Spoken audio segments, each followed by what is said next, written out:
Godwin von Brumowski was born into a military family in Włodarska, Galicia, which is in present-day Poland but was then part of the Austro Hungarian Empire. He attended the Kaiserliche Unkenglish or the Technical Military Academy in Moldingheim near Vienna and graduated as a lieutenant commissioned into the 29th Field Artillery Regiment on the 18th of August 1910. He was serving with the 6th Artillery Division and just turned 25 years of age when the war was declared against Serbia on the 28th of July 1914. He was serving on the Eastern Front against the Russians, winning both a bronze and silver medal for bravery, before being transferred to the air service of the Imperial and Royal Aviation Troops, or the Kaiserliche Unkenglish Lufttruppen. He was posted to the Fliegerkompanie 1, or the Flick 1, at Chazanowicz, commanded by Hofmann Otto Ginja in July 1915. Von Brumowski was thus initially assigned as an aerial observer on the Russian front. His flight logs describe him as 177 meters tall, or 5 foot 10 inches, with blue eyes and light blonde hair, with a devilish monocle. On the 12th of April 1916, Ginja and von Brumowski crewed one of 7 Austro Hungarian planes that participated in bombing a military review attended by Tsar Nicholas II himself. In the process, they shot down 2 of 7 Russian Mordin Solia Parasolas 2-seaters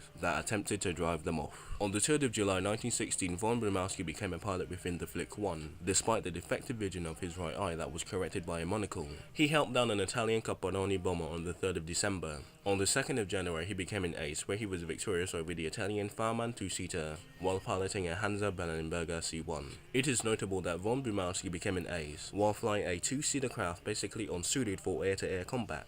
The next month, when Flick 41J was established on the Italian front as the Austro-Hungarians' first dedicated flying squadron, von Brumowski was chosen to command it. He spent 9 days in March flying 4 sorties with the Germans of the Jägerstaffel 24 to learn German fighter tactics before assuming his command. While he was here, he met the Red Baron himself, Manfred von Richthofen. Von Brumowski then later copied the Baron's aircraft paint scheme for his own plane, red, a skull, with some red dazzle. Brumowski continued amassing victories through May, ending the month with a total of 8. By now, he was flying a single-seater fighter, the Hansa Bellenberger D1. Although better suited for air-to-air combat than the C1, it still suffered 3 major disadvantages. 1. The pilot's vision was practically obstructed. The single machine gun was not synchronized to fire through the propeller arc. 2. It was a difficult craft to fly because it could spin at any altitude. And 3. Aiming and firing a gun that was mounted above and ahead of the pilot was more difficult than simply aiming an airplane at the enemy and firing with a synchronized gun. As was customary with Austro-Hungarian units, the Flick 41J had an assortment of aircraft types available. In June 1917, von Brumowski flew in an Akadek D1 with no combat success. The Austro-Hungarian fleets were also hampered by the doctrine that tied them to escort the reconnaissance aircraft instead of freeing them to rove and hunt in the German fashion. In July 1917, Flick 41J lost 11 of the D1 fighters in accidents. The Hansa Bellenberger was nicknamed the Flying Coffin. In August 1917, von Brumowski scored a remarkable streak of victories, becoming credited with 12 confirmed and 6 unconfirmed kills between the 10th and the 28th of August. 2 of these victories on the 19th and 20th were the result of a partial transition of the new fighter, the German Albatros D3, with twin synchronized guns. On the 20th, he scored 1 with the Albatros and twice with the Hansa Bellenberger D1. By the end of August, the transition was complete. He would use the Albatros to score the rest of his victories. On the 9th of October 1917, he shot down and burned an observation balloon for his 22nd victory. It was the first of 5 balloons he would down. His Albatros that day was painted all red in emulation of von Richthofen, with the addition of mustard color skills on either side of the fuselage. This paint scheme would become a characteristic of his aircraft until war's end. The Polish Red Baron of the Italian front. On the 1st of February 1918, von Brumowski became involved in a fight with 8 enemy fighters. Some of the 26 bullets striking his Albatros ignited the fuel tanks built in the upper wing.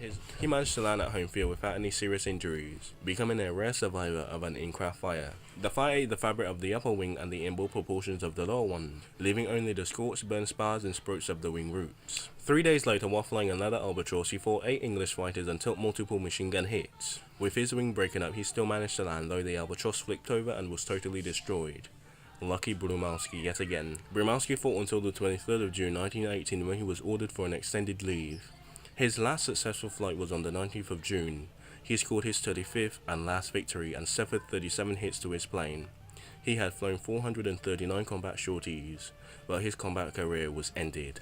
Also on the 23rd of June, he was invited by the General Ubas, or the Colonel General Ferdinand, to make the customary mandatory application for Austro-Hungary's highest decoration, the Knight's Cross of Military Order Mary Teresa, And Brumowski replied, Jizawel zozoble no granda da prosni doze da soble. Jiponona da wushe on sunse on moze, zima ko posewel. Ni jet mon on zebore pakata on nogo to prosni. If I have earned this award through my service, then it should cause be enough for the Commander-in-Chief to present it to me. It is not my duty to answer or demand it. The Austro-Hungarian's leading fighter has never received his nation's highest award, because his nation no longer existed. On the 11th of October 1918, even though he was still a Hofmann or a captain, he was named in command of all Austro-Hungarian fighter squadrons on the Azonzo front. World War I had ended a month later, and he never received the Maria Theresa. The end of the war left Brumowski, like other Poles, Slovaks, Slovenes and other countrymen, at loose ends for the former Austro-Hungarian Empire. After a spell in Vienna, he farmed his widow's mother-in-law's land in Transylvania for 10 years. As a city dweller lacking the Hungarian language skills to communicate with the farm workers, he bore serious handicaps. He had little success in farming. He indulged in hazardous pursuits seeking the thrill of danger and became a daredevil of sorts, by racing automobiles along the poor local roads, riding horses into exhaustion, and hunting within the mountains. He threw parties, dances, swam, ice skated, and even distracted himself by flying yet again. He finally left his wife and daughter and began a flying school in Vienna in 1930 and then remarried. During the early 1930s, von Brumowski piloted an aircraft on behalf of the conservative Hermannwerth militia. During the brief Austrian Civil War in 1934, he flew several reconnaissance missions, as well as one single combat sortie for old time's sake.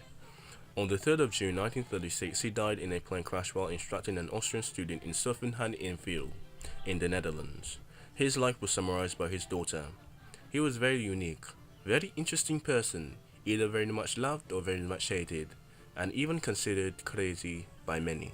And that's it, guys. The Red Baron of the Italian front. The monocle-wearing mastermind. He was not evil, but he was crazy by many. The Red Baron of the Azonzo front, Godwin von Brumowski. Thanks guys for watching.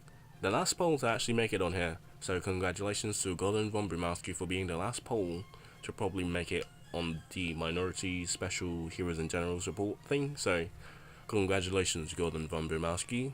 Keep on flying, son. Anyway, hope you enjoyed, hope you learned something. It's been a struggle because I now have to eat, but yeah, it was pretty good.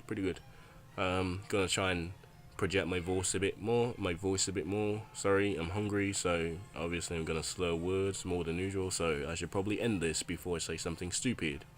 Anyway, my Polish was not that bad, and yeah, Polish is to też po Polish is po polska strong. Anyway, I shall stop hitting you guys with that Polish, and see you next time. Carl Casa maybe Wednesday. We'll finish up this week, I promise. Franz Joseph, and you might even do Karl, who knows, and of course Konrad von Hutzendorf, not von Hutzenstocks, because as you know, I've lost my job, so no, but hopefully the ice cream thing goes well. But anyway, till next time, learn something.